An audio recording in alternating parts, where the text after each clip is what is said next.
There are certain UFC veterans who are at the top for a very long time, but only recently they have shown signs of slowing down. So here, it's 5 UFC veterans who have slowed down. Number 5. Donald Cerrone had been a top fighter in both the UFC welterweight and lightweight divisions for a very long time. He had racked up a number of brutal knockouts under his resume. He had used his Muay Thai skills to completely shut down his opponents, where he even challenged for the UFC lightweight title at UFC on Fox 17. In his recent fights, he doesn't seem like the same fighter he used to be, as he has lost some key fights. His confidence is not the same anymore, where he's had a hard time against younger fighters. He's 1-4 in his last 5 fights, where he has slowed down quite a lot.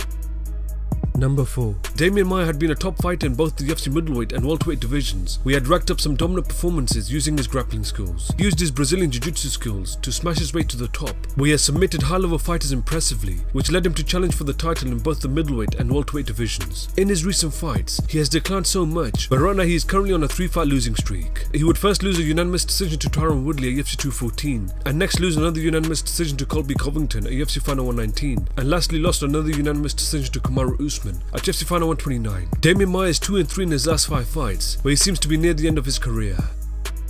Number 3.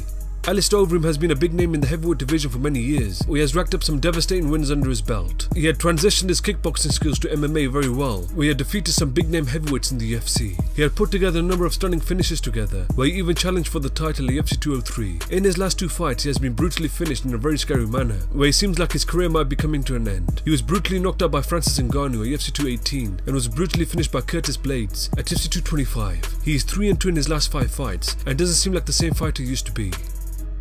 Number 2. Anthony Pettis burst into the UFC as one of the biggest prospects from WEC, where he was quickly able to win the UFC lightweight title. He was known for his unpredictable fighting style and had racked up some incredible finishes. For his second title defense, he would absolutely get mauled by Rafael dos Anjos, losing the fight by unanimous decision. Since that fight, he hasn't looked the same. His confidence in his abilities has gone and doesn't seem comfortable inside the octagon at all. He has shown signs of slowing down and has lost many key fights. He is 2-3 in his last 5 fights, where he drastically needs to change things in his camp.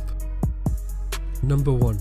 Carlos Condit came into the UFC as the former WEC welterweight champion, where he has racked up some great wins. He was able to work his way through the UFC rankings, where he challenged for the UFC welterweight title on multiple occasions. He's known for his push-forward fighting style, and has put on some great shows for the fans over the years. In recent times, he has struggled against top 15 ranked fighters, where he hasn't been able to win a fight since 2015. He doesn't seem like the same fighter at all, where his confidence is not there anymore. He's 1-4 in his last 5 fights, and needs to make major changes to make a successful comeback.